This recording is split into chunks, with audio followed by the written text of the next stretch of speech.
सुप्रभात बच्चों। कल मैम ने आपको आपके नैतिक शिक्षा बुक का पाठ 14 जीवन दानी दयानंद के बारे में पढ़ाया था और बताया था कि कैसे उन्होंने अपना पूरा जीवन अपने गुरु की आज्ञा का पालन करने में लगा दिया और भारत में अपने देश में फैले कुरीतियों कुप्रथाओं और वैदिक धर्म के प्रचार को वह जब तक वह जीवित रहे तब तक वह उसे करते रहे। तो आज हम उस पाठ के प्रश्न उत्तर करेंगे, जिसमें सबसे पहला हमारा प्रश्न क्या है कि महर्षि ने पाखंड खंडनी पताका कहाँ लगाई। और इसका उत्तर है कि महर्षि ने पाखंड खंडनी पताका हरिद्वार में सप्त सरोवर पर फहराई।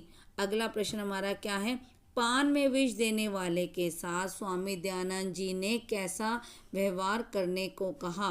तो इसका उत्तर है पान में विष देने वाले को भी स्वामी दयानंद जी ने क्षमा कर दिया और जान बचाने के लिए नेपाल की सीमा में चले जाने को कहा तथा रास्ते में खर्च करने के लिए उसे 25 रुपये भी दिए। अगला प्रश्न हमारा क्या है, अगला प्रश्न है कि करण सिंह ने स्वामी जी पर तलवार का प्रहार क्यों किया।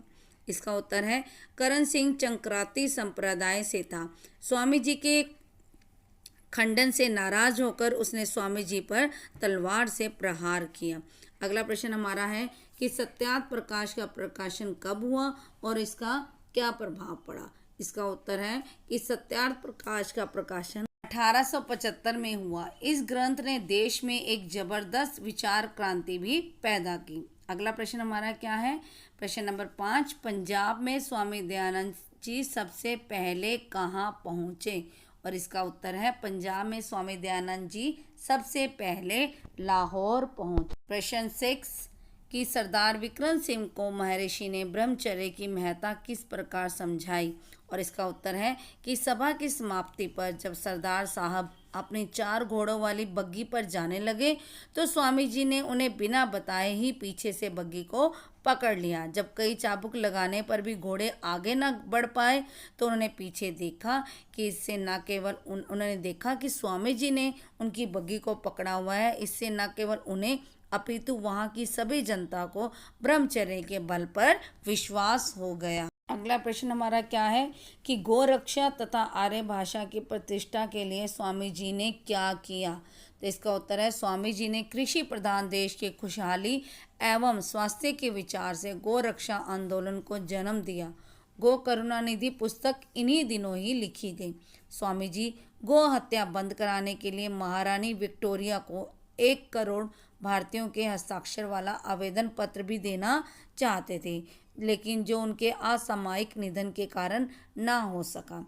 इसी समय महर्षि ने सब जगह हिंदी भाषा को अपनाने और उसे राजकार्य की भाषा बनाने के लिए भी आंदोलन शुरू किया।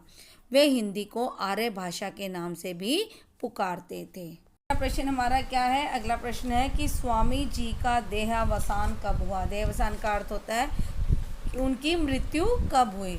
तो इसका उत्तर क्या है कि स्वामी जी का देहावसान 30 अक्टूबर को दिवाली के दिन हुआ।